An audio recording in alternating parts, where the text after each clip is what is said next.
Welcome to Fiery Discourse, your podcast and media featuring dragonesses, female dinosaurs, and other similar saurians and scalies. I'm your host, Ludmillanon, and with me are my co-hosts, Angron, The Shark, and Mathmachine.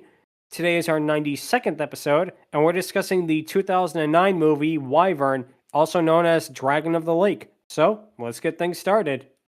Not listed are the dragon that ate Alaska, or the dragon that came from the iceberg, and so on and so forth. Seriously, there's so many titles for this thing, apparently. Oh, yeah. So yeah, like I said, some of those titles aren't official, unfortunately, but they do sum up this movie very, very well. So Yep. yeah, in the mid to late 2000s, TV networks would usually make direct-to-television movies featuring science fiction elements in it, typically with CGI. I pretty much know these movies because they play them on television here on Sunday afternoon, so I'm well versed with it. Wyvern is one of the probably one of the better movies in the installment, solely because they are not made by the Asylum. Because let's just say there's a big quality difference from this to something like Mega Shark versus Giant Octopus. Indeed. Also, I am familiar with sci-fi because I grew up with sci-fi a bit. Stargate SG-1, Stargate Atlantis, so on and so forth. Heck, even Warehouse 13, one of my favorite dramas that came from sci-fi. Came from sci-fi. Nice. But yeah, like I said, these movies are definitely ones that you can find them today on streaming services and that. They definitely haven't gone away. But in a way, it feels like they have, especially from the time period when they were so popular in like the mid to late 2000s. They probably the last peak of popularity were the Sharknado movies, and the less said about those, the better. Ugh. Anyway, go ahead, Shark. You find them on streaming service, but you can't even find them in. Some can be found even on YouTube because, well, I don't think many were really going to protect with copyright these kind of movies. Yeah, exactly. These movies are definitely the kind that you can find on like YouTube channels that says, great free movies 2024, click here and things like that. Oh, go ahead, Matt. Even though you say this is one of the better ones, I would still argue that this should be our Halloween episode because it has one of the scariest phrases that you will ever hear. Made for Sci-Fi Channel original movie. Yep. No. But thankfully, but it's not as bad as like some of the other ones, like Mega Shark versus Giant Octopus or Five Head Shark Attack. So small mercies. Indeed. So, the movie itself begins with a polar ice cap melting, which immediately sets the tone, at least for me, because I swear it is the exact same stock footage used in the SpongeBob episode where it snows in Bikini Bottom. Wow. The majestic iceberg. These polar giants sometimes float into warmer climates. It really looks like the exact same footage from SpongeBob. I was going to mention that maybe Aang, the Avatar, is coming to Alaska. If only he did. Yep. Go ahead, Matt. 3 minutes. I think that's a new record for a SpongeBob reference here. Yep. Yeah, I had to make it right away. As soon as I saw that footage, I was like, hey, I recognize it. But what happens is then an eye appears in the snow and opens, looking around in a menacing way. We then cut to the title card, and the version that's on YouTube and that's available free on YouTube is called Dragon of the Lake. And you can tell that's an alternate title because the music suddenly cuts out and it's in a completely different font from the rest of the credits. Movies would really often do this when they were retitled, usually overseas, so it's weird that they would just do it here. The original title of this movie is called Wyvern, and that's going to be the name of it in our thumbnail and in the video. So, kind of just want to get that out there. So, what happens after the title card? We cut to a fisherman slicing up his catches before accidentally cutting his hand. Ooh. He runs into the water to try to wash it off, but as soon as a drop of blood goes into the water, the titular Wyvern appears. Now, her design, I have to admit, for a 2009 made-for-TV sci-fi movie, it's not bad. It really isn't that bad. She has I like the yellow and gray scales. I really like the lizard head. That is definitely a unique touch. I haven't seen it that much with dragonesses in really ever.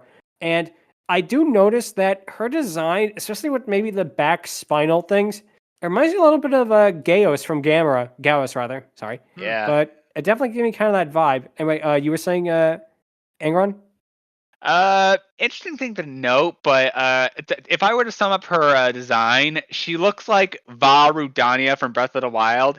It was matched together with Gauss again from Gamera, and the Zillo Beast from Star Wars: The Clone Wars. All excellent points. Math? Yeah, you can tell this is a made-for-TV movie right away because while the design looks pretty cool, the CG that they are using is dirt cheap. It looks like PS2 FMV graphics. Batman costs a pretty penny, but Diddle Kid is cheap as hell. Nice. But yeah, it does kind of look cheap, but in a way, it's kind of a cheapness that, I don't know, even though it's CGI, there's something a little charming about it. Like, let's say it this way. I'd rather watch this over like something like Sharknado. Anyway, speaking of that, Shark, you were saying? Or Future War, yes. Yeah, just to get an idea of this, how cheap this may look. Enchanted came up before this movie, and Narisa looks way better than this. Oh, hell yeah. Well, you got to figure this movie probably is made on like a fraction of a fraction of a fraction of a budget Enchanted did, so... Fair. Yeah, true. But one thing that is interesting about this scene is that the way it's shot, because it's done at a tilted Dutch angle and with quick cuts, so it's kind of hard to make out what's going on. The fisherman basically tries to run, but he trips on a rock and is killed off screen by the Dragoness as you hear him scream and get eaten. And this opening kill, I'm not going to lie, it wasn't bad. It was a nice way to set the tone. Go ahead, Shark. Also, I will give them this. They already show the monster. There's so many movies that will keep the monster off screen until the third act. Yep. Yeah, exactly. You know, I guess they knew what you came here to see, so they decided, screw it, let's not beat around the bush. Here's the dragon, here you go. Unfortunately, that leads to a lot of scenes without the dragon, but we'll get to that right now. Yep. We cut to a bunch of landscape shots of Alaska, even though this is actually filmed in Canada, but, Honestly, if this took place in Lone Moose, and if the dragon was going up against the freaking Tobins, this would be a very different movie. In fact, it would probably be a shorter movie, because they would no doubt kick its ass. Or probably die quicker. I don't know. Nice. Shark? And it's not Alaska. You can tell because there's no giant Alaskan bullwhip fighting the dragon in this movie. If only there was. If only there was. That? Yeah, that's dragon versus worm. That's something the Sci-Fi Channel would have done. Dragoness versus Alaskan bullworm. I really feel like they would have made that. That or Beef Tobin. That's it. Nice. But we then cut to Vinyl, a radio DJ, talking about how it's only 2 days until the midnight sun ends. And sadly, although her name is Vinyl, she is not Vinyl Scratch from My Little Pony Friendship is Magic. Oh. Such a shame. We then cut to more town scenes as we hear a generic song play on the soundtrack, and that's one thing this movie really loves doing. They love using like generic rock music or generic background music, and it's very noticeable. Indeed. But we see a trucker, Farley, enter a local diner who apparently is staffed by one woman only, Claire. Claire talks to the sheriff's deputy as we get exposition about Jake, the local handyman, and who's also Claire's love interest. Basically, Jake's brother was apparently killed in a truck accident, and we do find out more about it, so that is something that they did do a pretty good job. Jake's actor is one of the 2 actors I actually know in this movie, because his actor would later go on to voice Sportsmaster in Young Justice. Oh, dang, that's cool. Yeah. Yep. Nice. But one thing that is interesting to note is, even though this is like a conversational scene in the diner and it's usually, just exposition, the cinematography with this movie is all over the place. With some of the shots being like almost out of focus at times. It really feels like this is the kind of movie where they were like, should we do a second take? No, we got to finish it by tomorrow. Okay, next scene. Right, we got it. Exactly. But as Jake is busy repairing the steps of the diner, David, the town doctor, shows up, and he gives even more exposition about David's accident in his hand. Go ahead, Angron. I'm sorry, I hear Jake, and all I can think of is, Jake Long is in this? If only. If only. Oh, that would have been... Thinking of Jake the dog, but... Yeah. Him too. Either of them would have been more awesome than this Jake. And this Jake not doesn't bad. even travel back in time to get turkeys off the Thanksgiving menu. No. Such a shame. Such a shame. But like I said, we immediately get exposition. Right after we got exposition about Jake's accent, it's like sandwiched in so much that you kind of get to the point where it's like, okay, we get it. Can we move on? But we get to see David hitting on Claire, and he tries to get her to go to a doctor's conference with him, but she turns him down. And it's here where, at this point in my research, sometimes doing research for this can be really, really fun because David's actor, when I found this out, it completely changed my perception about the character. He played none other than Mr. Crocker in the live-action Fairly Odd Parents movies. Oh, God. We got that. Fairly Odd Parents! More like, oh, people are dying by the lake. That can only mean one thing. Dragon of the lake! Great. Timmy Turner was behind this all along. But yeah, it was super big and super scary, and also big and scary. Did I say scary? Nice. But yeah, like I said, as soon as I found that out, I was like, okay, now I'm interested in this character, which is kind of a shame with what happens to him, but we'll get to that in a little bit. Yeah. Meanwhile, we get to see Haas, one of the town's residents, comes out and he tries telling David about what happened with one of their minks, to which David storms off. Claire basically tries to confess her feelings towards Jake, but Jake is not moved by her words. We then cut to the home of Colonel Sherman, and this is hilarious to me. He has like 2 miniature American flags on the sign of his house, and he has a giant American flag in his porch, and it feels so funny. It feels like the filmmaker saying, of course we shot this in America and not Canada. Look, we have giant American flags. Yeah.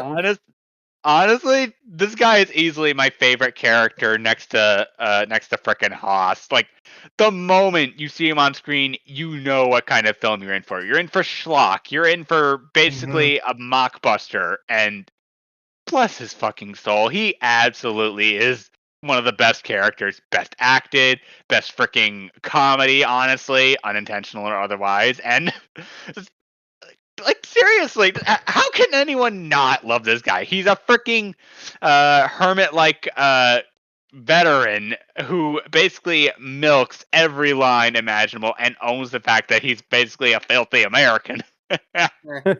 Exactly. But yeah, like I say, he definitely is one of the more fun characters in the movie, and you can definitely tell that his actor was having fun with the role. Yes. But so much yes. But what happens is the colonel goes to feed his dog before something falls out of the sky, and it turns out to be a moose's head that lands in his pool.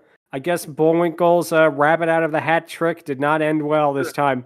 Yeah. Hey, Rocky, why don't you pull a rabbit out of my hat? Nothing up my sleeve. Oh, God!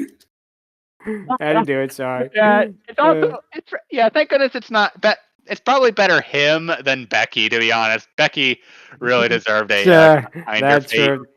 That too. Oh, definitely. But what happens is the colonel looks at... Nice. But the colonel basically looks in the sky, fearful of what happened, as we cut back to the diner. We see one of the diner patrons is an older woman named Edna. She's busy talking to her friend, Maggie, while pretending to be the town president. Not that Maggie, though. Nope. It turns out that she thinks Maggie is still alive, and the rest of the town does humor her, with Claire giving Maggie's food to Farley. It turns out that Jake is a drifter, and he doesn't know how long he'll be in Beaver Mills, at least until his insurance clears up, and he doesn't know when that'll happen. Claire mentions Jake's brother, which causes him to get visibly upset, and he goes back outside to repair the steps. And we then cut to Jake driving away as Vinyl's radio broadcast basically is saying about what happened with the moose head. And then we get one of the more unintentionally funny moments where Vinyl basically says, and now for one of your favorite tracks, and she puts on a CD, and it's just generic harmonica playing. It only makes it way funnier when you think, like, when you stop and you think, oh wait, the only music this town has is generic ADR tracks. That's their whole radio thing. Go ahead, Matt. So we're about 10 minutes into this movie. The cast of characters are nuttier than a fruitcake, and they speak in exposition dump ease. But the atmosphere is actually really, really good. I know, right? Yeah. Yeah. Yeah. Yeah. Oh god, there was something else that I was gonna say about that. But like I said, we then also get another weird scene because we cut to the Colonel just standing in the middle of a field for no reason at all. It's like maybe a 10-second shot before then it cuts back to Jake arriving to his RV to find David there waiting for him. And in Jake's RV, David basically is trying to help out Jake's broken hand as the two talk about Claire. And David really acts like a jerk here. And yet, they try to make him sympathetic by saying, "Oh, I won't charge you. Don't worry, it's among friends." But he acts like such a jerk here. It's like, "Oh, she's gonna want a doctor like me compared to a truck driver like you." And it's like, okay, where did this come from? Yeah, that's certainly an interesting one. Also, I think I just remembered about the harmonica bit. Basically, the harmonica player from Life is a Highway really got around in the later years. Nice. Todd in the Shadows would be proud of us. Yeah. But anyway, what happens next is basically David drives along before he stops to go to the bathroom in the woods. But then all of a sudden, the Dragoness shows up and swoops down at him before it lands right in front of him. Jake runs from the Dragoness after basically staring at her in awe for a few seconds before he hides behind a tree. He makes it to his car and is about to turn on the ignition before the Dragoness literally pulls him out of the car and seemingly eats him off screen. Now, I say seemingly because we'll find out later. But one thing I will say is I give the movie credit. There is a fun juxtaposition between David being attacked and the radio talking about the big barbecue festival that's going to happen. That is something that is a little bit clever, Go ahead, Matt. I was kind of wondering if the Dragoness was Hannibal Lecter because she's eating the rude. Nice. Yes. Nice. Yep, go ahead, Maggie. Angron, rather. It puts the human in my mouth. It does this whenever it's told. Nice. Classic. But we then cut back to Jake's RV as you see the man trying to sleep before being struck by nightmares of the truck accident. And the nightmare sequence is so weird here because it mostly consists of photos of trucks and stock footage of trucks just driving away with like a blue filter over it. It's like, it feels less like a nightmare of his brother's accident and more like a nightmare of, oh, I guess he played too much big rigs over the road racing that night. You were saying? Yeah, Math? You can tell they didn't have the budget to show a truck explosion or a truck wreck. So what they did is they just had a truck lined up against the side of a building. Yep. Yeah. He also probably had one too many experiences with Truck Simulator. Nice. And or he was just imagining what he was going to do once he gets his driver license after finishing his essay. Oh God, his 800-word essay, What Not to Do When Driving a Truck. Killing your brother's something you shouldn't do while driving a truck. Playing big rigs before you do your driver's test is something you shouldn't do. Also, flipping off Optimus Prime is another thing you shouldn't do. Nice. But what happens is that we hear on the radio. Now, one thing I will say is this kind of exposition is better done than the previous one because it's more in the background. We basically hear that people have been calling in and saying that they saw giant birds flying by only for Vinyl to brush them off. But it's kind of in the background, so it's not something that immediately, it doesn't feel as forced as, like, say, the exposition dump at the diner. Yeah, definitely. Yep. Mm-hmm. But we then cut back to Jake arriving in town as the sheriff arrives.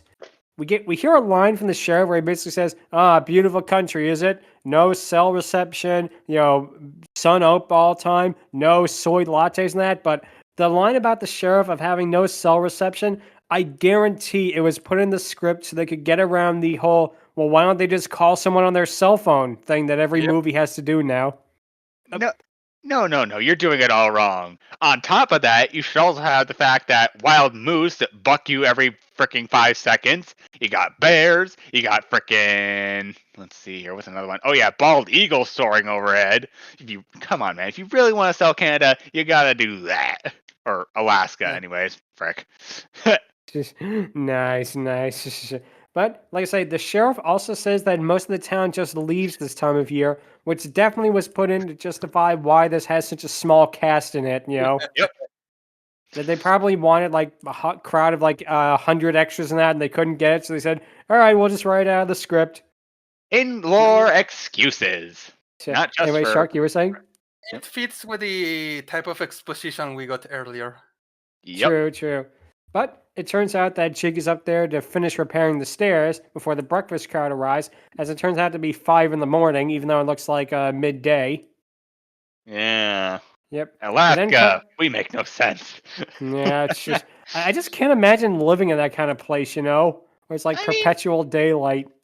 Actually, Alaska is not perpetual daylight. It's actually perpetual nighttime, depending on the thing.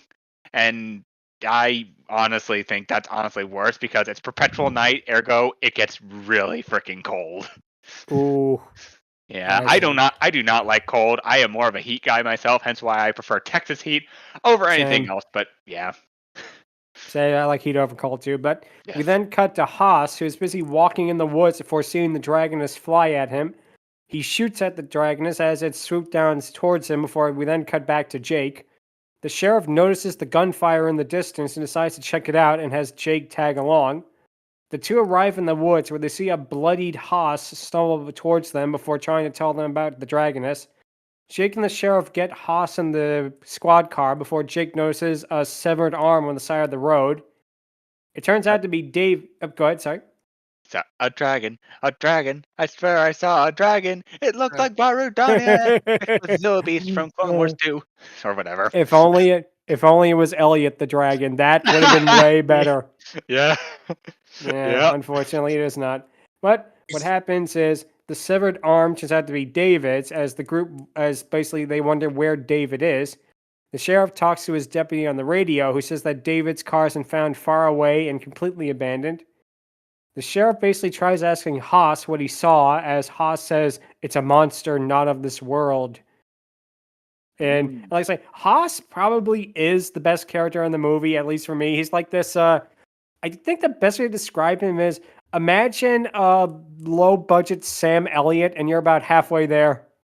He's like this like real cowboy type, and on one hand it fits, on the other hand it really doesn't fit, and I'm sorry, it is funny. It works. Also, he's basically every wizened hillbilly in every horror movie imaginable. The one where it's like, there's danger in these hills. Or the one, or to pull a line from South Park, the Fractured Butthole DLC, I don't wanna go down that road. Yeah, he's basically Crazy Ralph mixed with Stinky Pete from Toy Story 2. Yeah? Okay, that's funny. Yep. But we then cut back to the diner as basically Claire and Edna talk about Claire's plans and the town that they live in, how it's basically a dying small town and that. And at this point, I had to stop in and say, oh, hey, I didn't know this suddenly became the last picture show. Haven't seen it. See it. That is a fantastic movie. That is also about a small dying town. It doesn't have a dragoness in it, but it is a fantastic film.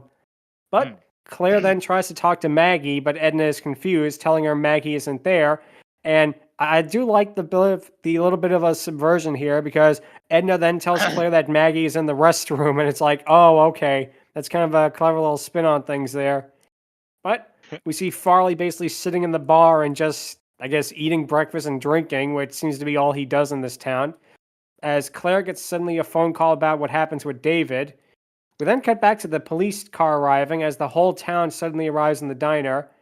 We do get a genuinely really funny moment here, one that actually got a laugh out of me. Somebody turns to Haas and says, hey, Haas, you okay? And he says, no, what do you think? And he's covered in blood and that's being helped into the diner. It's like, it's such a perfect reaction. And the guy who plays Haas, he knows what type of movie he's in, I think. And he really he sells it, you know? Yeah. I get it. Yeah. But Also, the sheriff, go ahead. Also, this diner moment reminds me of that one scene from Curse of the Were-Rabbit from Wallace and Gromit, where like the hunter is basically saying the beast is not dead yet, and the freaking police officer is like, "The beast is not dead!" And he just says it in the freaking megaphone down. I was like, "I'm sorry, what?" And he's like, "Oops." Nice. I love that scene. Classic. But the sheriff then tells him about David's disappearance and that a predator is loose, with Haas specifying that it is a flying predator, which I will give this movie credit. It's better than the movie The Predator. Yeah. Nah, nice. Matt, you were saying? What might be my favorite bit of this movie, and I know that this was unintentionally hilarious, but this was the funniest thing to me. When the police chief was asking, where did you see this creature to Haas? While Haas is in the police car, he just points up, and then that loud, dramatic bring sound plays as he points up. Vine boom intensifies. Oh, God. Inception. When you poop in your dreams, you poop for real. Oh, God. But what happens is, I like how the sheriff's immediately suggestion is that it's a bear, which causes Farley to basically react in disbelief over it.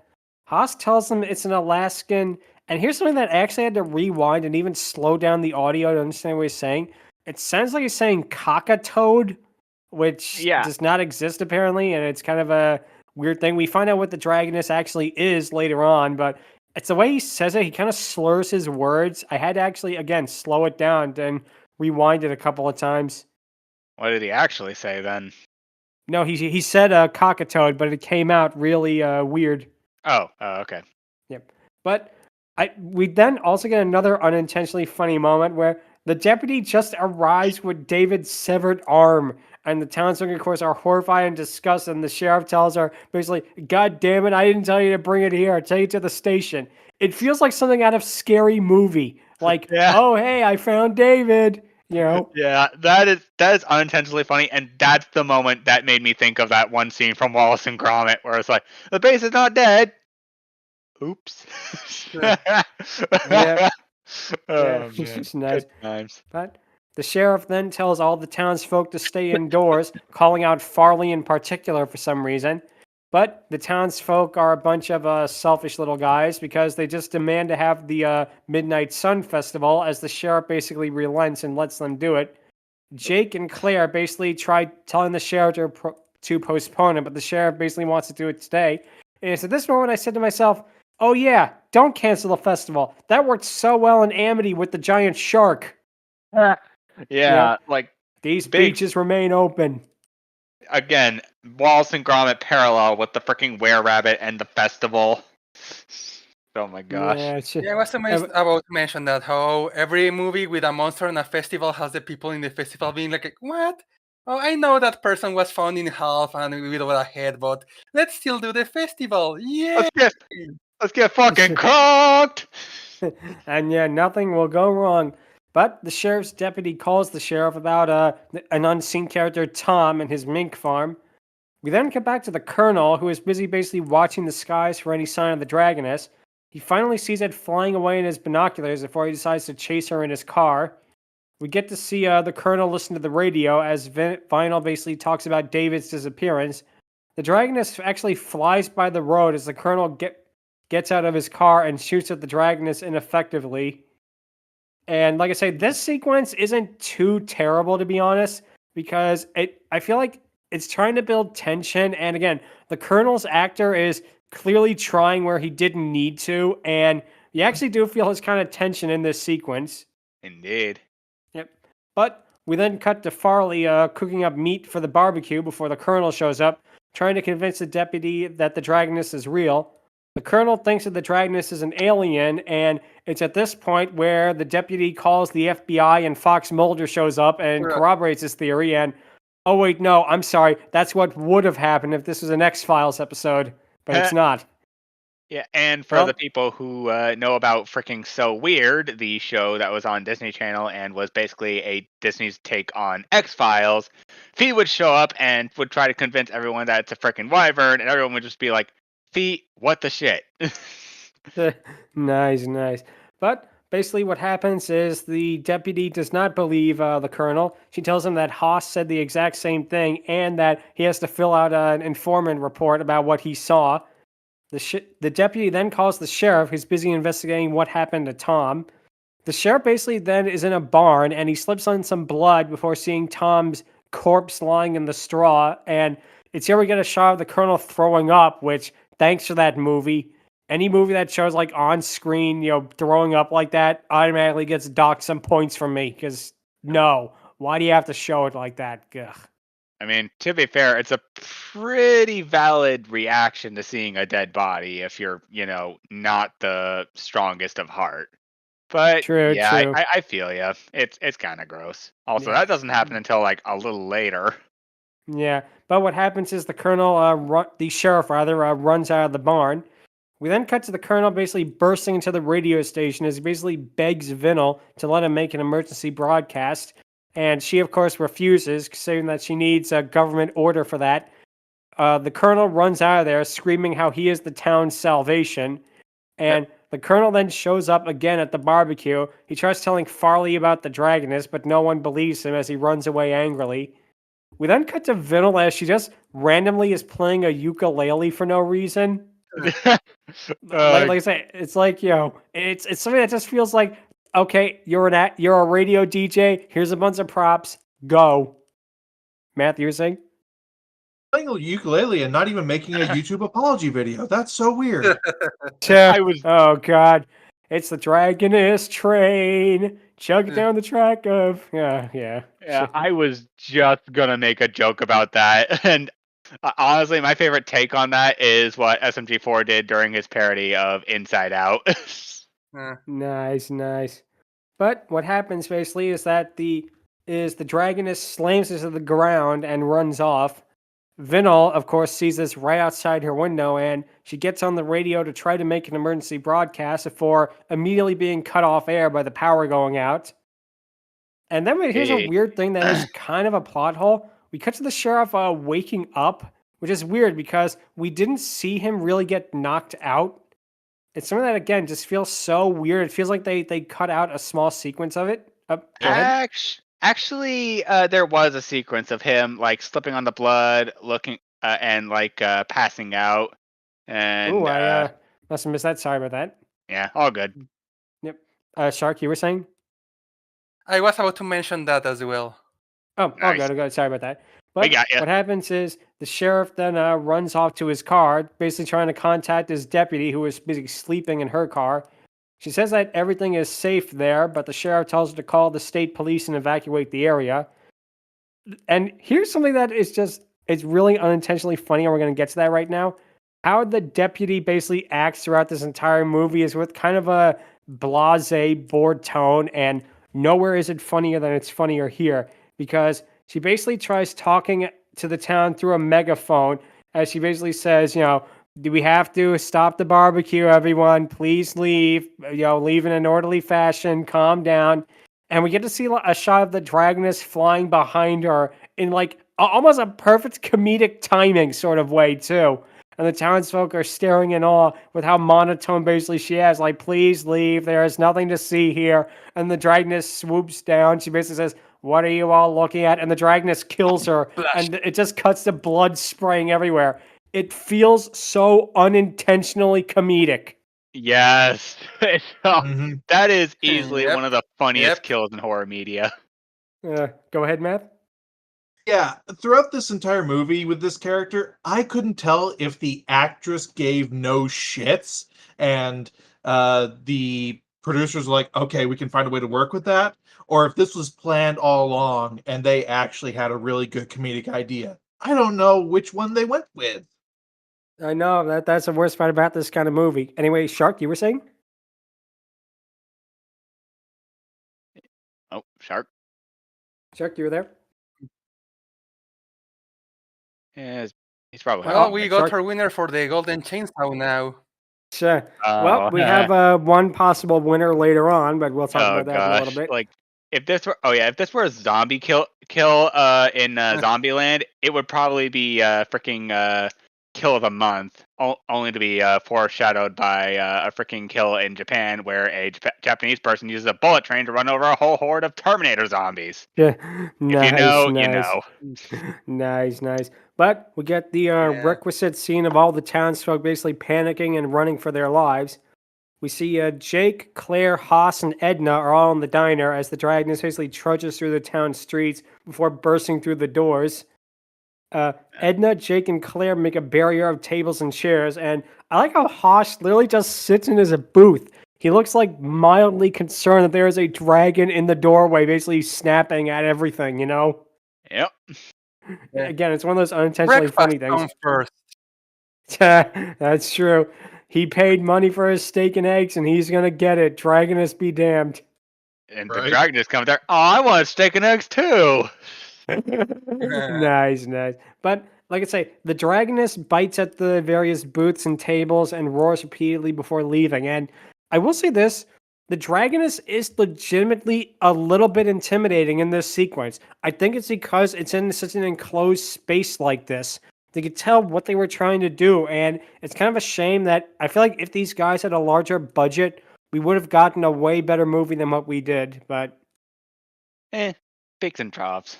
What Yep. can you do? Yep. But we see Farley and Vinyl cry for help as Jake runs out to save them and bring them into the diner.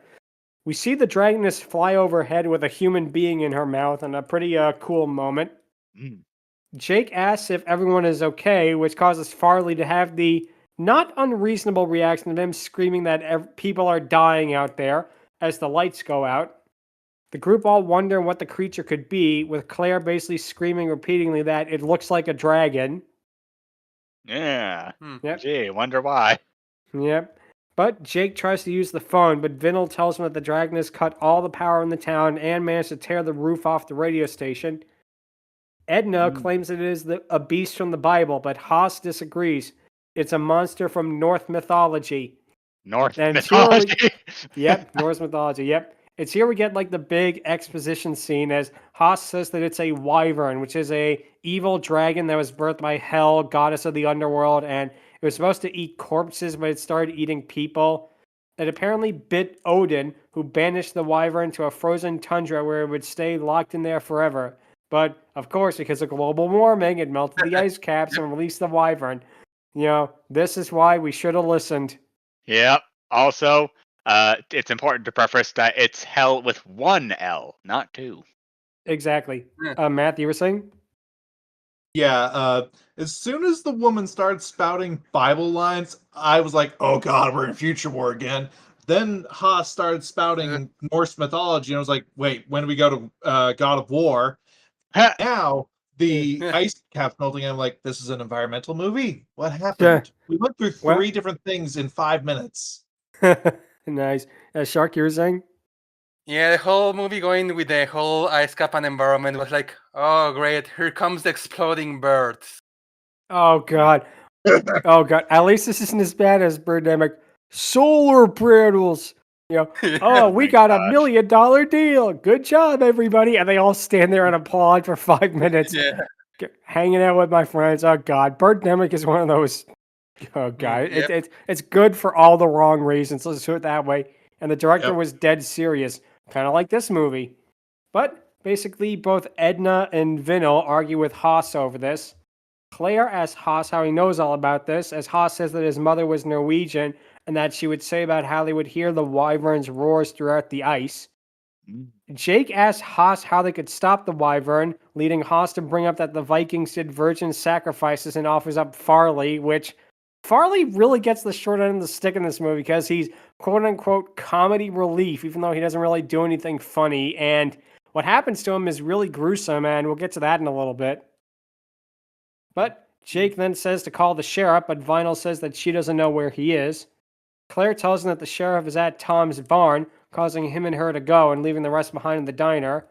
We then cut to the sheriff driving off and trying to call his deputy on her radio and not knowing she's dead. And we then cut to Jake and Claire driving along as the pair talk about Jake's life and about if he's going to stay in town or not. And it's like, now is not the time for that kind of conversation, you two. Right. There's a giant wyvern that she's going to eat everybody. I think it could talk more about your personal plans in a little while. Yeah, like it's like the end of the town, and everyone's just like, "Oh, what are you gonna do after graduation? Maybe go upstate, meet with some hooker." And Sure, nice. But what happens then is the wyvern basically flies right over their car as Jake decides to try to find out where her nest is. Meanwhile, we see the colonel basically trying to drive out of town, but he finds that the road is blocked up by a destroyed RV. To which I have to say, oh no, the wyvern killed Walt and Jesse. Oh, Yo, yeah. Mr. White, we got a dragoness here. Yo, what? Classic. But he drives past the destroyed RV to see another group of really torn and destroyed cars in what is actually a pretty good shot. I'm not going to lie. It's a shot that it's kind of simplistic, but it's one that actually works a little bit. Indeed. Yeah, it's, again, in-lore excuses, but it absolutely works here, and it shows just how threatening this wyvern actually is. So props to this movie for that. Oh, definitely. So what happens next is... go ahead, Shark. Yeah, they did what they could with the clear, low budget they had, when it came to their props, at least. Yeah. Like I said, I feel like, again, they had good ideas. They just didn't have the money or the time. Indeed. This isn't like Future War where it was like just such a naked, cynical cash grab. You can really feel that these guys were at least somewhat trying to make a watchable film. Yep. And but anyway, it worked for the most part. Yep. But getting back to it, we then cut back to the diner as Vinil is trying to call for help before it shakes from the dragoness flying by them. The sheriff's car returns into town as he finds both the destroyed barbecue and the blood-soaked megaphone of the deputy. And another thing I give this movie props for, that's a good shot. The shot of basically the sheriff finding the megaphone floating in blood and he picks it up with a horrified and confused look. That's a good shot. I give him credit where credit is due. That actually does kind of work. What happens is Haas and Farley call out for the sheriff as he tries to run into the diner. He then sees the dragoness swooping down at him before she kills him by presumably biting his head off. We don't see the full aftermath, but basically from the way that she lunges at him, you can infer what's going to happen, which, again, pretty graphic. And I didn't expect him to kill off the sheriff. I actually did not expect him to die. Well, it did. Yep, he did, unfortunately, but... Actually, when the dragoness is flying away, you can see she still has him in her mouth. Dang. Ooh. Wow, so it's even worse than that. Wow. But she is fucking brutal. Oh my gosh. Yeah, she is, and we get some really brutal kills later on, and we'll get to them in a short while. But we then cut back to Jake and Claire as he gives her a gun and says that he'll go out and look for the nest. The wyvern approaches the car, basically circling it as she roars and slams into it, to which case I say, oh, now the director saw Jurassic Park, too. Nice. Honestly, better than Dominion, though. yeah, I gotta give him credit for that. But what happens is the wyvern rips off the door as Claire shoots at the wyvern. Jake runs back only to find the car door completely ripped open and no sign of Claire. And kind of a lame fake out, it turns out that Claire was just hiding behind a tree all along, to which case it's like, yeah, I know you're not going to kill off the love interest, but can you at least do it a little bit more subtly than that? Right. We want to, if you're going to not kill your kill the love interest, at least make it a little more believable. Exactly. But the pair basically embrace each other before the colonel suddenly arrives in his car, and he tells them all about how the wyvern has them all trapped in town and won't let them lead. Jake and the colonel plan on killing the dragoness by any means necessary, the wyvern rather, sorry. And then come back to the diner as Vinil is still trying to get through to them on the emergency radio.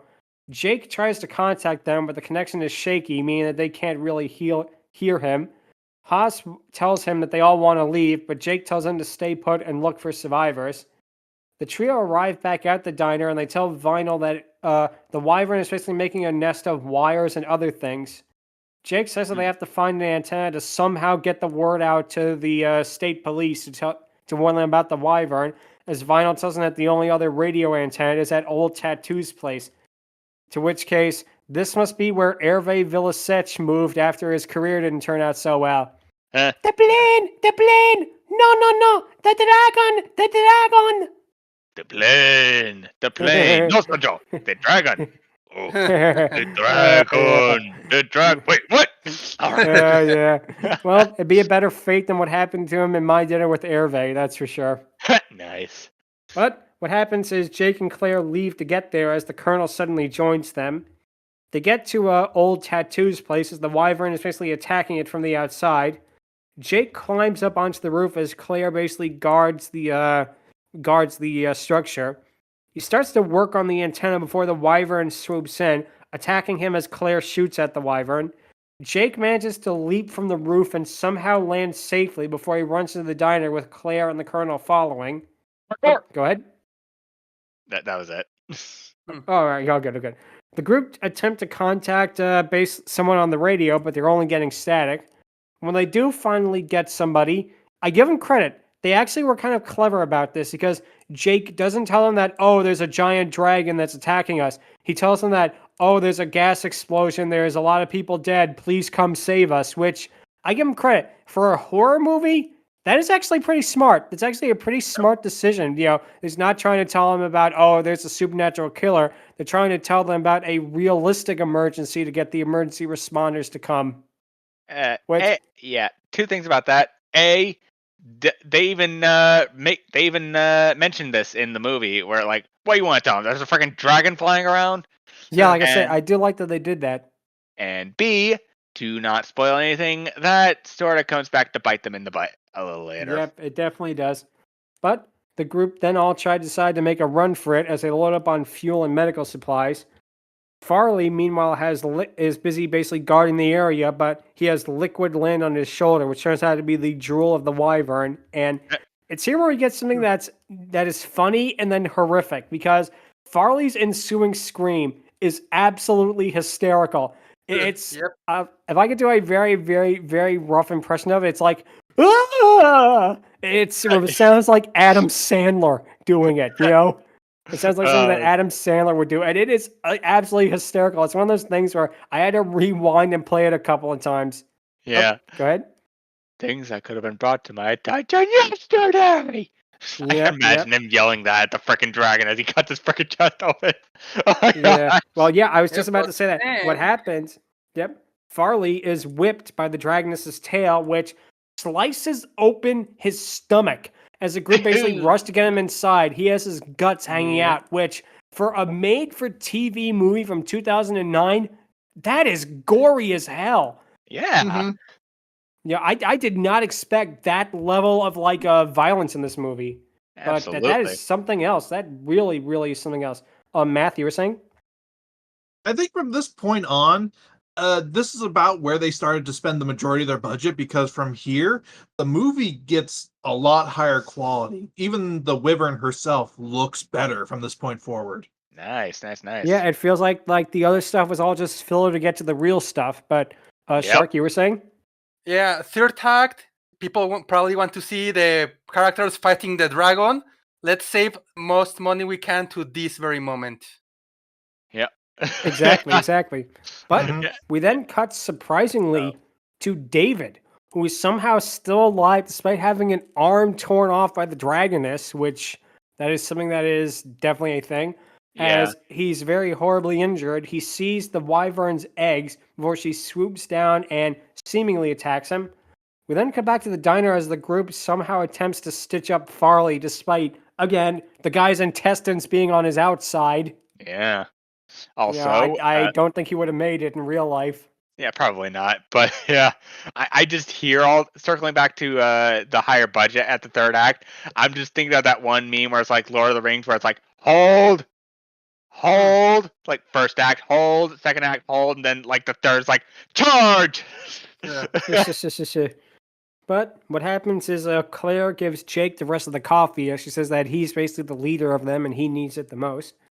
And it's here we get basically the exposition about what really happened with the accident, as he tells Claire that he was the one responsible for his brother's death, as despite his brother was horribly sick, and despite making enough money, he still wanted to go on out of greed and always wanting more, and he ended up causing the crash that killed his brother. And at this point, I'm watching this and I'm like, oh, hey, I've seen Gremlins too. I have expected him to end his story by saying, and that's how I knew there wasn't a Santa Claus. Yeah, it really does feel like that, you know? Just like be it's thankful. one of those... Yeah. Just be Okay. thankful it's not Gremlins 2 where the exposition is completely random. Oh, For yeah, the sake of a crazy ass movie. Yeah. I saw Abraham Lincoln. He flashed me once. Oh, and I could never like President's Day again. I mean, classic. You're Classic. saying math? Yeah, you were saying? Thankfully, this is the last bit of personal drama they try to put in the movie, because from here forward, they realize, oh, people want to see the dragon doing shit. Okay, here you go. Yep, and yeah, from here on in, this movie actually, you know, as Shark and you said, this movie really kicks it up a notch, because what happens is the Wyvern shows up again. She deposits the bloodied body of David, and she basically perches on the roof. And I give him credit. I do like that the Wyvern is actually smart enough to make an intentional trap for them. Kind of like the raptors in Jurassic Park 3 and that. I do like that they did that. That she's not just a mindless, like, eating monster. She has enough intelligence to where she can do this. Yep. Yeah. Clever girl. Yeah. Clever girl. If only Muldoon was here. Yeah, you just freaking reminded me of that one college humor thing or something where it's like the guy doing the clever girl bit, but it's like multiple freaking raptors doing very smart things, and it's freaking hilarious. Also, that's another thing I like about this Wyvern. She is not just a mindless creature like so many dragons in the past. She is absolutely smart, and she knows what she's doing. Like, this very much ties into the lore that Haas told earlier, and I am for it, hands down. Oh, exactly right. And like I said, one thing that happens too is even though Jake knows that David is bait, he actually goes out to rescue the guy anyway. Farley runs out to try and help, but he ends up being just eaten by the Wyvern anyway. And again, Farley is one of those characters where it kind of feels like Zara's death from Jurassic World. It's like, this guy didn't deserve that. The guy was friggin' eviscerated in half, and then he gets eaten by the Dragoness anyway. It's like, it feels like a death that was meant for like a jerkish CEO or something, but no, it's from this random guy in town Indeed. that we really know nothing about. Yep. I gotta give credit for that, you know, for actually having the guts to do that. Pun intended. But Wow. what happens is the group managed to get David inside as the radio comes to life, saying that they're on their way. Thankfully, they're not there to deliver the sauce. They're there to rescue them out of the town. Indeed. Jake gets on the radio, and then he tries basically begging them not to come as they see a helicopter approach the town. And this helicopter looks so bad. This helicopter looks like it would have been state-of-the-art in 1999. Meet the exception to the whole budget thing, where it's basically just that one bad effect compared to the rest of the thing where everything just goes to shit. It looks like a PS2 graphic, you know? Yep. They should you're have saying? gotten the Petercopter. Oh God! Quick to the Petercopter! Ah! Yeah. Wow. Oh God! I mean, Matt, you were saying? You put this into perspective, this looks worse than the Terminator 2 helicopter scene, and that was from 1991. This movie CG. Yeah, but this helicopter, like I say, this one, you could tell that they probably just got in like a stock effects budget. It looks like one that you would find in a YouTube video. It actually really does look like one of those free stock effect things. Mm-hmm. But what happens is the Wyvern basically go ahead. Sorry, Shark. Yeah, those helicopter green screen for your school project from elementary school, basically. Nice. Also, that too. Helicopter. Sorry, helicopter. Nice. But what happens is the Wyvern basically swoops down and destroys the helicopter. The group then all run back into the diner as they all prepare their weapons. David, who somehow is still alive, manages to tell them all about the Wyvern's eggs and they have to destroy them. And what starts as a really like stupid line, you know, I don't know like if this is trying to be funny, but it's not, because David is, again, basically the guy's missing an arm. He's soaked in blood. He's like, he can barely move his head, and he barely screams out, eggs, eggs. And then Claire says, oh, we don't have eggs on the menu. It's like, lady, what do you think he's trying to tell you? I mean, to be fair, they probably think he's just delirious from all the pain and the loss of blood. So, I know, but it's so crazy. Yeah, him saying that I understand pain and blood. It's the lady's response that's weird. Exactly. That's what is so weird about it. It's like, they tried doing it like a joke, but it just does not work. Matt, you were saying? I just wanted to go back to the helicopter for a second. Go ahead. For as dumb as the thing looked, they actually had an interaction with the Wyvern where she grabbed onto it, flipped it, and caused it to crash.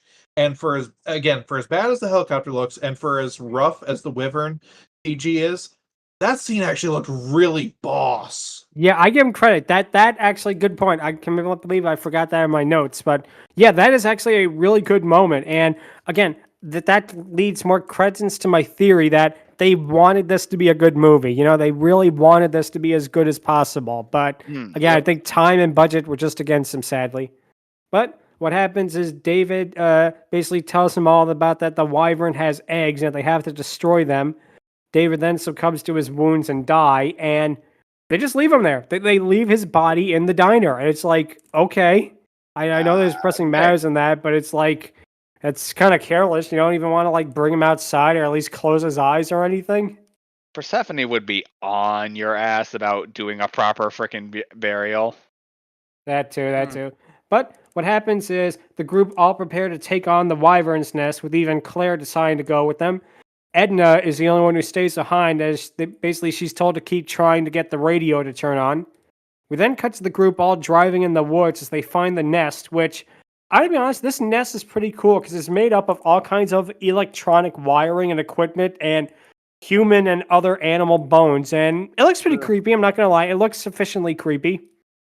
Yeah, I mean, honestly, that's both A, for effort on recycling and looking creepy as hell, and also B- on foresight. I mean, I know it's a freaking dragon and there's a limit to its intelligence, but come on. Yeah, even you gotta admit that using electric parts is not exactly a good idea, especially if you got eggs in the freaking nest. Yep. Well, that leads to Jake noticing a generator and he decides to turn it on, which means that when the dragoness returns to her nest, she will allegedly die. The group all prepare to do so. They get all the generator working and they try to basically get all the wiring that, but the Wyvern arrives back early. And it's here we get a kill that actually really surprised me. And again, this is another one that actually looked really good. Again, this is probably where they saved the money for. She kills Haas, basically stabbing her tail right through his chest. Oh, and the way he just lunges back and his face basically seizes up in that's actually kind of horrifying. I'm not gonna lie. They actually shot in a way where it is a legitimately good kill. That probably would be my second option for the golden chainsaw of the movie. Haha. But we are not dead meat. We are Fiery Discourse, and we're here to talk about dragonesses, not kills. Yeah. But also, that reminds me of this is honestly years before Smash Ultimate, where Ridley gutted Mega Man. Oh my yeah. gosh. Ooh. Yep, that is definitely true. Oof. Math. Yeah, you were saying? Yeah, as has been said by everyone else, this is the kill I'm most upset about because Haas was the best character. He was one of the best characters for sure, yeah. I did not expect him to die. I didn't expect him to kill off the sheriff, and I did not expect him to kill off Haas. Those are the two characters. I thought the Colonel would have died before I thought that Haas would have, believe it or not. Yeah. Yep. But like I say, what happens is the group all shoots at her, but she just flies over and protects her eggs. Jake turns on the generator, which turns out to not kill her. It only gives her a mild electrical shock as she roars and flies off. The group all basically mourn Haas in a pretty nice scene before the Colonel decides to randomly shoot the eggs. But Jake is smarter because he has the idea to use it as bait. And it's at this point I thought, oh hey, I've seen Jurassic Park 3. Right. Yep, if only Billy was here. But Yeah. what happens is we cut to the group all driving in a car before they notice a truck on the side of the road, which just so happens it turns out to be from the driver that replaced Jake in the trucking business for some reason. And that's a detail that is so unnecessary. It feels so weird. It's like, oh, let's put that in to make it connect to the rest of the movie somehow. Actually, that's the truck that Jake was going to use to replace the old one that fell in the freaking lake. Huh. All good. Not good, yep. But what happens is Jake decides to take both the eggs and the GPS from David's car. We cut to Dave basically preparing to drive off as we hear more generic rock music on the soundtrack. And Kick ass, now, though. yeah, it is kind of good. Not gonna lie, they picked good tracks. I mean, they could have picked Tomfoolery or Comic Walk. It Indeed. doesn't kind of justify it here. He's basically gonna pull the final move against a dragon. Might as well go rock out all the way. He That is is also the final true. girl. Yeah. Matthew, you're saying? Wasn't me. Yeah, that wasn't yeah. him. Oh, good. But what happens is now this movie basically becomes Steven Spielberg's Duel, but with the Dragoness. As the Wyvern basically flies down and she basically starts attacking the truck. She's crushing its hull as she sits on top of it.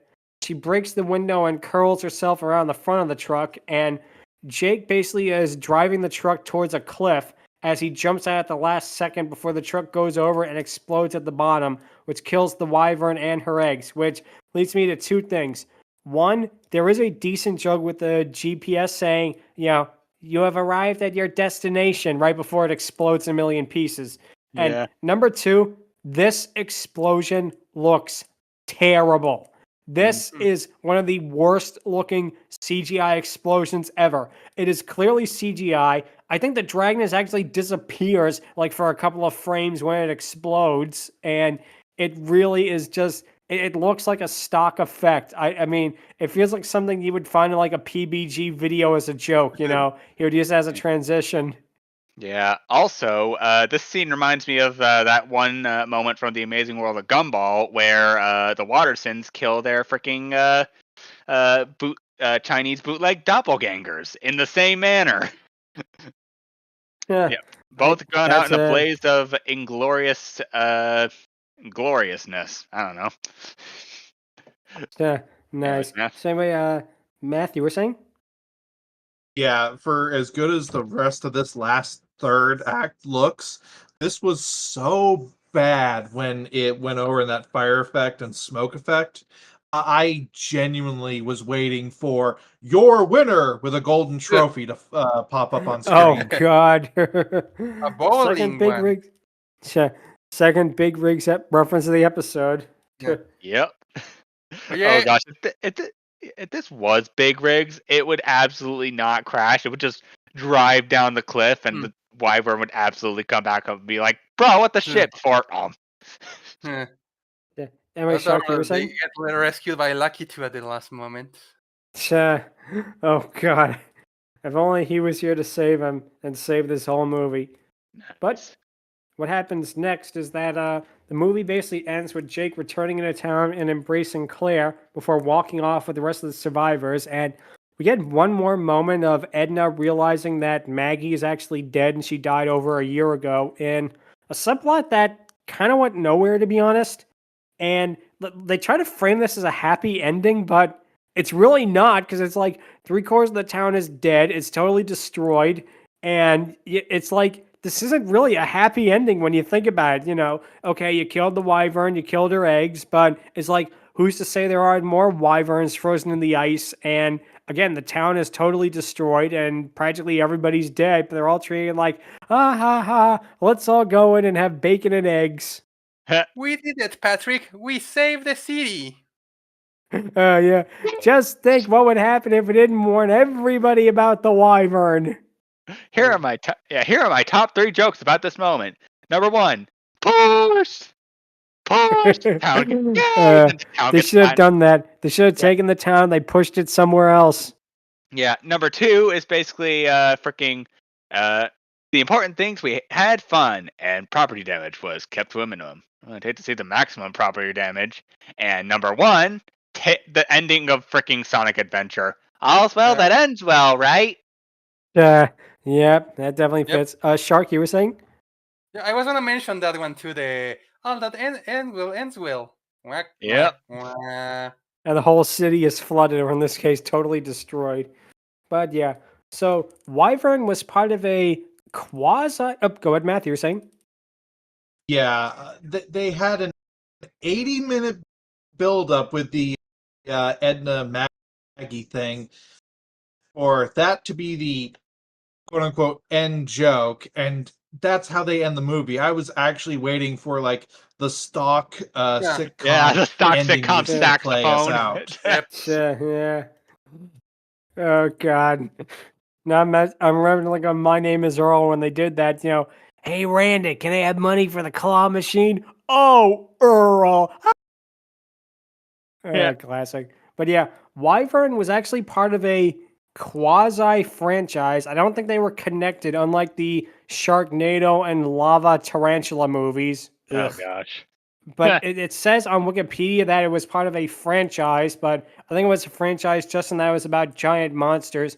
The franchise is called Man-Eater, and they apparently made a bunch of these movies from like 2006 to 2009. Then they stopped and randomly made 2 more in 2015, and then they just haven't made them since. It's like, I don't know if like they ran a budget or if like there was no demand for them or whatnot, but it's kind of weird because I can't imagine these movies not being profitable from like DVD sales and probably just TV syndication deals. I mean, maybe if they were like bargain bin DVDs, I can believe that a little bit more, but I wouldn't go so far as to say they're that great. They're still fun, Yeah. and I very much like Oh, them no, rather than being bad, but Yeah. yeah. But like what I think is weird is that it feels like, these things are designed to turn a profit because these things have got to cost like really not that much to make. I mean, maybe $1 million at like the most has cost like maybe $1 million and a half dollars. And that is like peanuts in terms of movie, in terms of movie funds. And that is something that, again, it's very weird they just stopped making them. And it's kind of a shame because compared to like the Asylum stuff, like have you seen the later Sharknadoes, like the one where they go through they travel through time? I mean, Here. those God, barely okay. qualify as movies. Those barely qualify as films. It's like they might as well get like rubber shark puppets and wave them in front of the camera. It gets really bad. Yeah. But that leads to the question of the week, which is something different, which is, what is your favorite direct-to-television movie? And both live action or cartoons can count in this case. And I'm going to go a bit obscure because I have one that is definitely one that not a lot of people would probably think of, but it's one that I think my mom had on tape, and it actually introduced me to the story when I was a teenager, and it's one I really like. And it's the version of A Streetcar Named Desire that stars Anne Margaret. It actually is better than the famous Marlon Brando one, and for it being like a made-for-TV movie, it has I think better acting. It was able to get away with more because it was made 30 years later from the original, so they're able to do more with the topic. And I'm also going to go with that and another Tennessee Williams one, which is the Cat on a Hot Tin Roof, but not the Liz Taylor version, the version that was made for TV and it had Rip Torn in it and Treat Williams. And again, these are made for TV productions of like famous dramas and that, but they actually are really good. Like the cinematography is well done. They're able to actually get away with more than they were able to in feature film at the time. And I just feel like the quality of acting in them is way, way better. Now, if you want something that is more in line with something like Wyvern, I'm going to pick a weird answer. And that one is going to be a So Bad It's Good movie. It goes under multiple titles, Metal Shifters, Metal Men. Over here on Sunday television, it was released under the wonderful title Transmorphers. Yes, it was called that. It's not the Transmorphers movie from the Asylum or Video Brinqueo. It's a different one. It wasn't called that, but it was called that here to cash in on it. It's about these giant metal statues that come to life and attack a small town, kind of like Wyvern in a way, but like with a pissed off iron giant. And it's one of those movies that it's fun just to kick back, watch, and just laugh at it, It's one of those movies that it's so bad it's good. that really, really emphasizes it because it is really, something else. And of course, I could say about a cartoon made for TV movies, like all of Cartoon Network's fare was really good. Some of the SpongeBob and Fairly Odd Parents specials, but yeah, that's probably going to be my pick. Is something a lot more different than what you guys expect. It's going to be the Tennessee Williams duology, and for like a Sci-Fi Channel level made for TV, I'm gonna go with Metal Shifters, aka Metal Men, aka Transmorphers. Transformers, less than you'd expect. Yes, Eh. yes, that'd be the perfect tagline for it. Yeah. So, Angron, what would your pick be?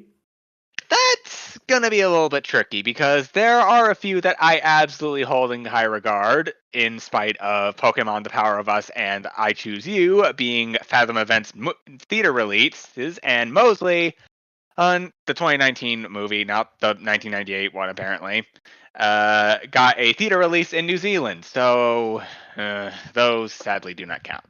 That being said, however, a few were considered for my choice. Bambi 2 being easily one of my favorite movies among the pantheon of Disney, especially classic Disney, and being one of the only, if not the best, of the DVD released movies of the early 2000s.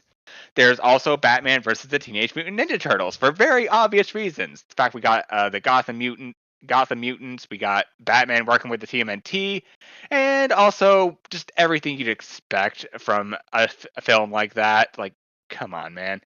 And you also got something like freaking Dinotopia, Quest of the Ruby Sunstone, which we will cover that later, but don't worry, I got some pretty positive things to say about that. And also, gonna pull a Lud here and say that's going to be my technically freaking Wyvern level pick, even though it's honestly better and the animation is very nice to look at in spite of everything. However, for my actual pick, I'm gonna also pull an obscure one out. This one is an Adult Swim classic. Oh, before I forget, I also forgot to mention Hilda and the Mountain King, basically being a pretty amazing movie from a very amazing comfort food series. But anyways, as I was saying, Adult Swim's classic, and one that's not really talked about all that much. Ladies and gentlemen, Penguins Behind Bars. Huh. Ooh, interesting. Yeah, this movie is pretty amazing. This came out during like the early 2000s. Like, this was during the time when Adult Swim was leaning heavily into adulting the shit out of freaking Hanna-Barbera properties. Birdman, The Venture Bros is basically just Johnny Quest, except with a bunch of other stuff involved with it. And this movie, Penguins Behind Bars, like, the best way I can imagine it is technically it's JoJo's Bizarre Adventure Stone Ocean, but with penguins and no stands involved. Like, I would be very surprised if Stone Ocean wasn't inspired by this film. I don't know if it ever came to Japan, but I love it. I forget all who is involved in this film actor-wise, but oh, here we go. This 2003 film absolutely rocked my core. It's basically about a penguin who gets sent to jail wrongly because her boyfriend's an asshole. And it's just her adapting to prison life and trying to ultimately get tougher for it. Janet Perlman plays the main person, and honestly, she does a very good job. I feel sympathetic for her and a bunch of the other penguins involved that you're supposed to like, and the penguins that you're not really supposed to like technically. It fits, and Adult Swim really did a good job with this film. It's not easy to find, but if you can, absolutely give it a shot. So yeah, I'm definitely gonna have to say Penguins Behind Bars. Don't Nice. know too much about it, but one thing I will definitely say, I did like the art style of it. I really do enjoy that. Nice. It definitely has a nice, like, almost kind of sketchy art style, and it's one that I think really looks good. It's one that wasn't it a pilot for a series, I believe. Oh, dang, it was neat. I'm It was. a real shame that it never got off the ground after that point, but yeah, it really deserved to get a pilot. Like this, the animation definitely looks like Batman animated series levels of interesting, and if it ever did, I absolutely would have watched it. Sure. Dare I say this joke? Is orange is the new black and white. Uh, Nice. Ha ha ha. Yeah, Had to basically say it, Happy sorry. Feet but prison and all female penguins. Yep, that's a good way to put it. So, let's see. Math, would your favorite direct to TV movie be?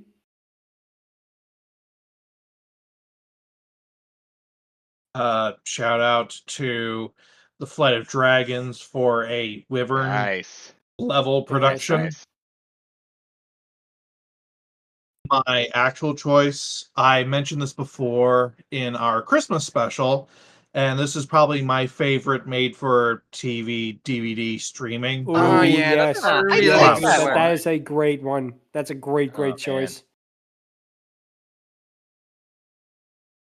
Just the overall quality of that movie and how well it does its story. I don't think I mean, it that's was going to be made by topped for a long ex-Disney time for me. animators for the most part, so no shit. Yeah.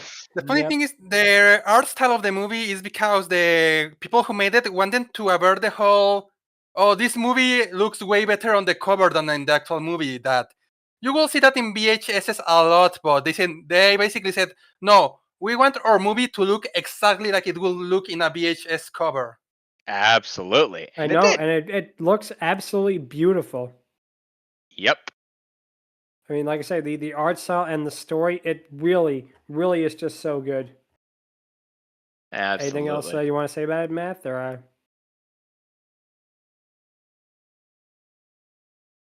Just that, yeah, it is really, it's not just that, oh, it's good by Christmas special standards. It is great by movie standards in general, and I Yeah, think it's a that it pretty should be clever something that film too, everyone especially watches. behind all the stuff that goes into all the lore you'd think about Santa and whatnot. It's very awesome.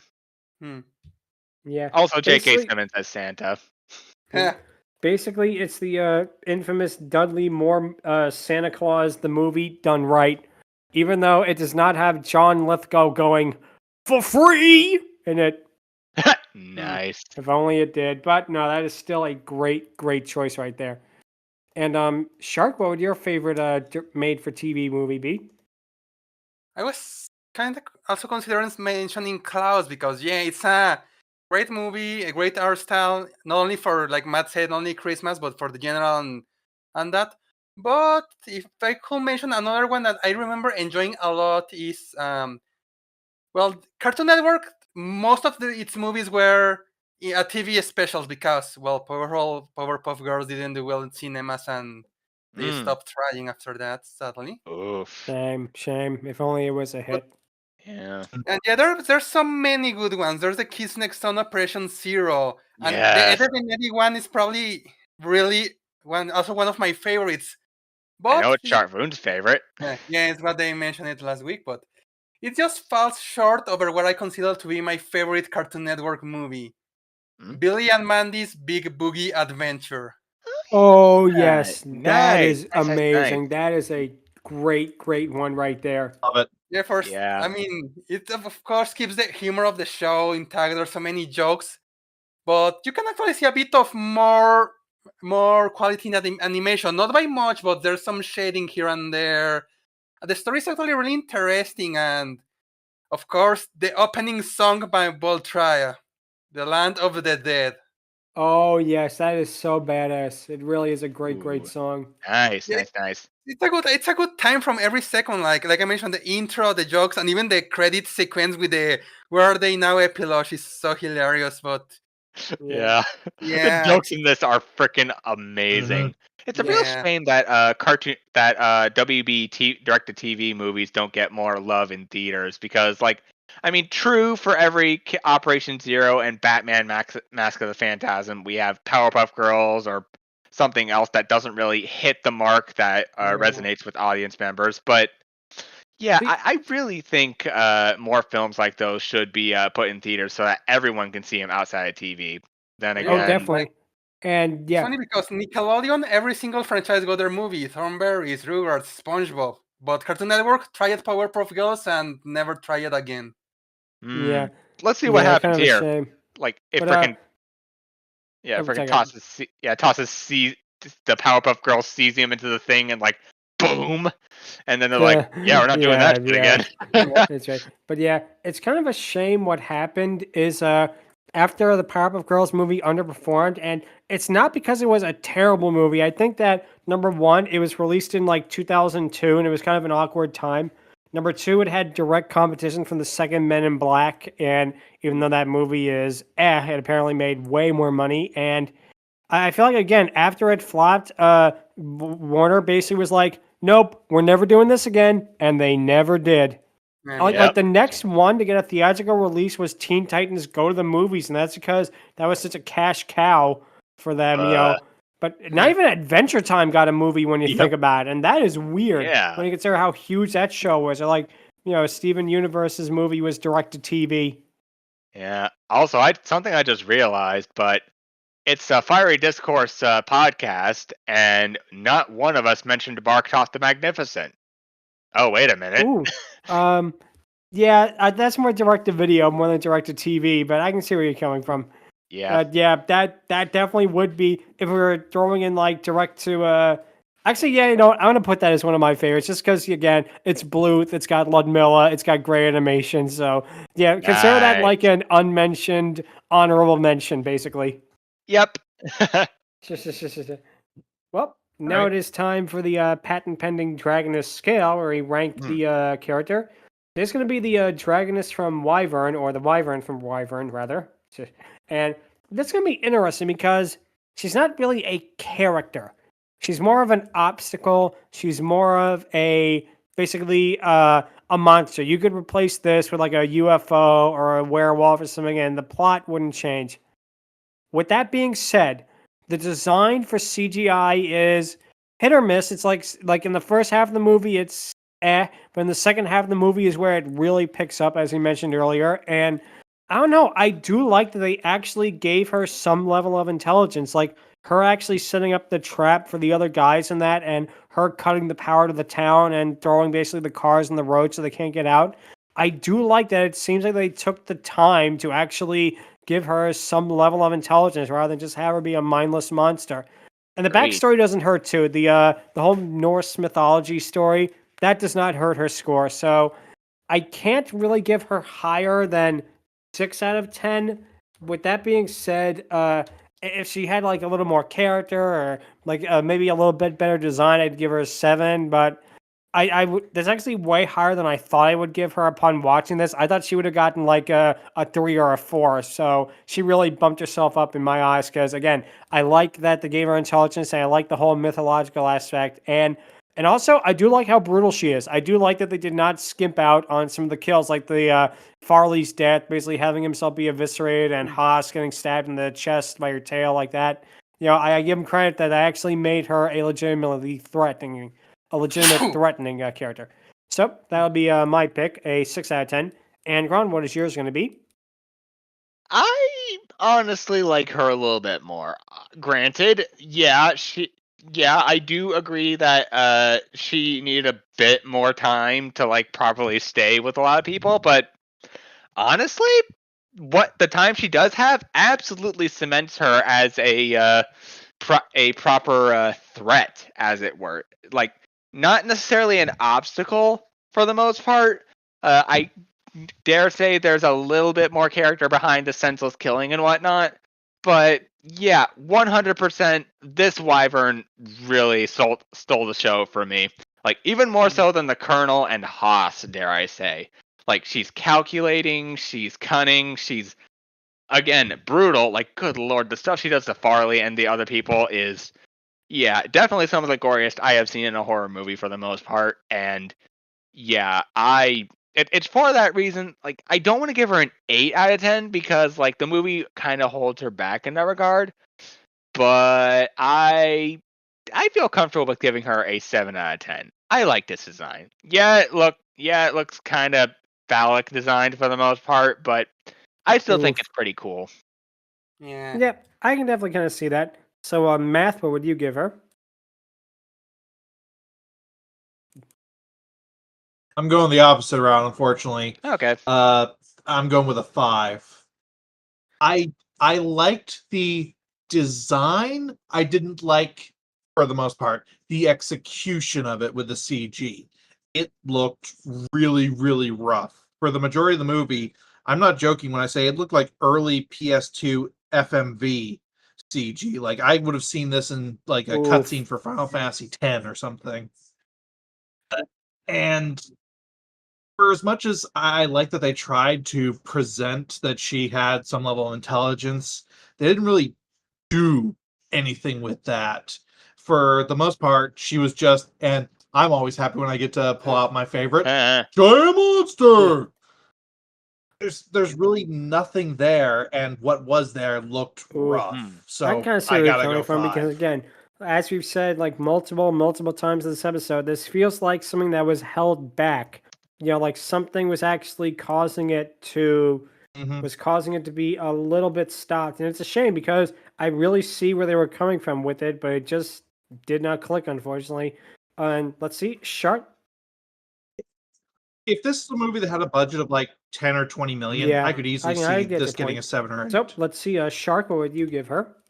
Well, once again, you can just copy and paste what Matt say because he pretty much hit what I think about her. Good design, but the CGI holds her back, and yeah, the whole she's a feral beast through most of the movie, just showing intelligence in that one moment, and other than that, she's back again to being a feral beast. So yeah, 5 of 10. Yep, I understand. But like I said, it's kind of a shame because again, this is a movie that definitely seems like you know, it could have been way better than what it was, but kind of a shame it was held back. But oh well. So that's going to be it for this week. If you have any questions or if you want to send us your impressions of Farley's Scream, feel free to email us at fierydiscourse@outlook.com. Visit us on Twitter at twitter.com/fierydiscourse and Blue Sky at bluesky.com/fierydiscourse. Be sure to also subscribe to the Ludmillanon YouTube channel and like and subscribe to the playlist. Also, one of our fellow co-hosts, Lucky Evie, is looking to move out of his current situation, and there'll be a link in the description to a GoFundMe. Any and all help is appreciated. Yep. Also, listeners, we also invite you to answer the question of the week, and if you want to share your own Dragoness Scale, please do so. Oh, by all means, we appreciate any and all comments, and any and all responses are more than appreciated as well. So, next week, we'll be talking about the 2016 Sophia the First episode, Tale of the Noble Knight, which there is one thing I say that actually gets me excited. One of the two knights in the episode is voiced by Kevin Michael Richardson. Interesting. So that's going to be at least something really interesting to see, at least, you know. Because at least, you know, if it's not good, at least we're going to have a really good voice actor in it. But that's going to be it for this week. And until then, thank you guys so much for watching, and take care. Laters. Yep, later. Adios. See you all next week. Out.